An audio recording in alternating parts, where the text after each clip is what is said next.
ಕೊಲಂಬಿಯಾದ ಪಶ್ಚಿಮ ಭಾಗದಲ್ಲಿ ಸಂಭವಿಸಿದ 7.4 ತೀವ್ರತೆಯ ಪ್ರಬಲ ಭೂಕಂಪದಲ್ಲಿ ಕನಿಷ್ಠ 20 ಮಂದಿ ಮೃತಪಟ್ಟಿದ್ದಾರೆ.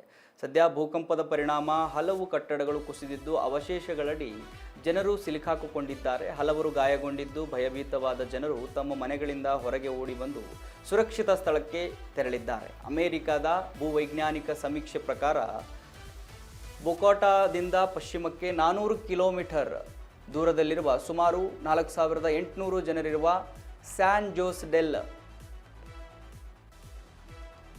ಪಾಲಾರ್ನಲ್ಲಿ ಭೂಕಂಪದ ಕೇಂದ್ರ ಬಿಂದು ಪತ್ತೆಯಾಗಿದೆ.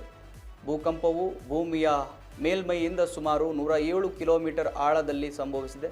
ಭೂಕಂಪದ ಕಂಪನಗಳು ನೆರೆಯ ಈಕ್ವಾಡರ್ಗೂ ಅನುಭವವಾಗಿದೆ. ಮೃತಪಟ್ಟವರ ಪೈಕಿ 18 ಮಂದಿ ಪೆರಾರಾ ಪಟ್ಟಣದವರಾಗಿದ್ದು ನಗರದ ಪರಿಸ್ಥಿತಿ ಗಂಭೀರವಾಗಿದೆ ಅಂತ ಪೆರಾರಾ ನಗರ ಮೇಯರ್ ಮೌರಿಸಿಯೋ ಸಲ್ಜಾರ್ ಮಾಹಿತಿ ನೀಡಿದ್ದಾರೆ.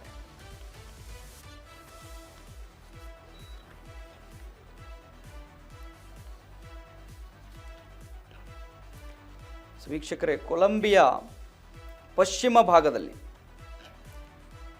7.4 ತೀವ್ರತೆಯ ಪ್ರಬಲ ಭೂಕಂಪ ಏನಿದೆ ಸಂಭವಿಸಿದೆ. ಕನಿಷ್ಠ 20 ಮಂದಿ ಮೃತಪಟ್ಟಿದ್ದಾರೆ ಅಂತ ಹೇಳಲಾಗ್ತಾ ಇದೆ. ಸದ್ಯ ಭೂಕಂಪದ ಪರಿಣಾಮ ಹಲವು ಕಟ್ಟಡಗಳು ಕುಸಿದಿದ್ದು ಅವಶೇಷಗಳಡಿ ಜನರು ಸಿಲುಕಿಕೊಂಡಿದ್ದಾರೆ ಅಂತ ಹೇಳಿ ಅನುಮಾನ ಕೂಡ ಇದೆ. ಅಲ್ಲಿ ಶೋಧ ಕಾರ್ಯ ಕೂಡ ನಡೀತಾ ಇದೆ. ಹಲವರು ಗಾಯಗೊಂಡಿದ್ದು ಏನಾಗಿದೆ ಅಂತ ಹೇಳಿ ಅಲ್ಲಿ ಜನರು ಫುಲ್ ಭಯಭೀತರಾಗಿ ಹೋಗಿದ್ದಾರೆ. ಯಾವಾಗ ಏನಾಗುತ್ತೆ ಅಂತ ಹೇಳಿ ಮನೆಗಳಿಂದ ದೂರದ ಅಂದರೆ ಸುರಕ್ಷಿತವಾದ ಸ್ಥಳಕ್ಕೆ ಅಲ್ಲಿನ ಜನಗಳು ಹೋಗ್ತಾ ಇದ್ದಾರೆ. ಇನ್ನು ಅಮೆರಿಕ ಭೂವೈಜ್ಞಾನಿಕ ಸಮೀಕ್ಷೆ ಪ್ರಕಾರ ಬೊಗೊಟಾದಿಂದ ಪಶ್ಚಿಮಕ್ಕೆ 400 ಕಿಲೋಮೀಟರ್ ದೂರದಲ್ಲಿರುವ ಸುಮಾರು 4800 ಜನರಿರುವ ಸ್ಯಾನ್ ಜೋಸ್ ಡೆಲ್ ಪಾಲಾರ್ನಲ್ಲಿ ಭೂಕಂಪದ ಕೇಂದ್ರ ಬಿಂದು ಪತ್ತೆಯಾಗಿದೆ.